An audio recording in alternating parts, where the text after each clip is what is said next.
गोदानै जोनोम मोननाय राजखान्थि हान्जा एपिपि बे एपिपिनि दिनैनि सिमा ब्लकनि नोंथाङा बिबान मोनबाय आफादगिरि महरै मा फोरमायगोन बिनि सायावथ' आंनि थाखाय जोबोद खाफाल गोनां एबा मोनसे अपरचुनिटि होननानै आं सानना लागोन जे आंनि लाइफआव मालाबाबो समाज एबा हारि एबा माबा मोनसे जिखिजाया रायजोनि थाखाय माबा मोनसे मावनो आंबो बाहागो मोनफागोन होननानै मालाबा जिबनाव सानफेराखैमोन एबा आङो थिरांथाबो गैयामोन आं माबा मोनसे मावगोन होननानै आङो ओरैनो बेखारावसो दंखायोमोन आरोना जेबो आङो रायजोनि एबा हारि एबा माबा मोनसे रायजोनि खामानि मावनो आहा माने ओंथि गैयि जिउ बायदि जानानैसो दंमोन दिनै बेबायदि खाबु मोननायाव आहा जोबोद मोनसे खाफाल गोनां आरो गोजोननाय मोनदों जे आङो फिउचाराव आंबो मानसि हिसाबै संसाराव जोनोम जाबाय जेला आंबो रायजोनि थाखाय माबा मोनसे मोजां मावनो हागोन नामा आंनि जे रोंगौथिखौ लानानै आंनि जे एसे थौले मेले एबा फिसा गियानखौ लानानै आंबो सोरबा सासे गोग्लैसोनाय अबेबा मोनसे गोदोसोनाय जायगाखौ एसे फोजाखांनो हागोन नामा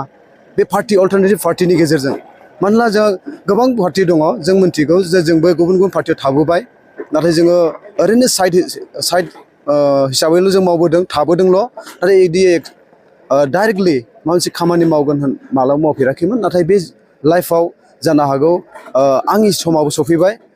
माबा मोनसे मानसि हिसाबै जोनोम जानानै खामानि मावनो थाखाय आरो बेवहाय आंहा माबा मोनसे गोरोन्थि मावोब्ला आं सिगाङावनो रायजोफोरनि सिगाङावहाय निमाहा बिग्रोखायो खिन्थु आङो बांसिनै आं गोरबोजोंसो जास्ट मेलेमजोंल' नङा मानसिया मोननैजों दैदेनजायो मेलेम आरो गोरबो दा आं मेलेम आरो गोरबो मोननैजोंहाय जाथिनि गासैबो रायजोनि थाखाय मावनो थाखाय हानायमानि आं नाजागोन आरो गासैखौबो दैदेनगोन आरो एपिपि राजखान्थि हान्जायाव थानानै नोंथाङा बेखौ मावफुंनो हागोन होननानै सानो ना आङो बेखौ फुरा आंहा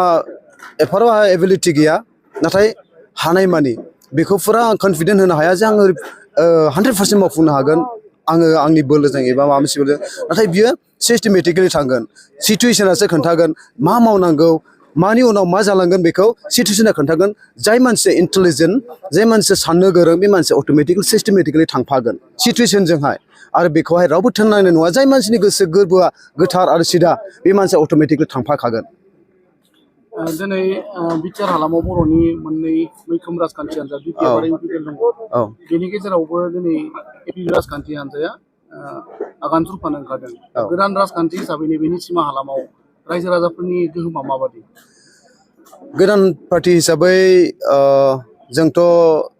सिगांनिफ्रायनो जों टाच जाबाखै बे पार्टिजोंहाय नाथाय साडेनलि आङो बे अपरचुनिटिखौ मोनदों दा बेखौ जों गोबाङानो आन्डारस्टेन्डिंआव दङ गोसो सिङाव रायजोफोरनि गोसो सिङाव दंखायो माने मा बिहोमा दङ अल्टारनेटिभ पार्टिया जोङो अल्टारनेटिभ जे चइस खालामदों माबा मोनसे ड्रबेक जानाय बेकस्लाइड जानाय गासैबो जोंनि रायजोआवहाय गासैबो गोग्लैसोनायफोरखौहाय गोसो सिङावहाय बयबो आन्डारस्टेन्डिंआव दंखायो रायजोफ्रा लामासो मोनाखै बयबो अल्टारनेटिभ चइसखौ सानदों आरो नाथाय बेखौ मावनोसै प्लेटफर्म मोनाखै दिनै बेजोंनो प्लेटफर्म जाबाय नालाय आंबो साडेनलि बे भटखौ मोनदों आंबो साडेनलि बेखौहाय आङो आंनि गोरबोजों नाजावदों दा बेखौ आङो unexpected for me thank U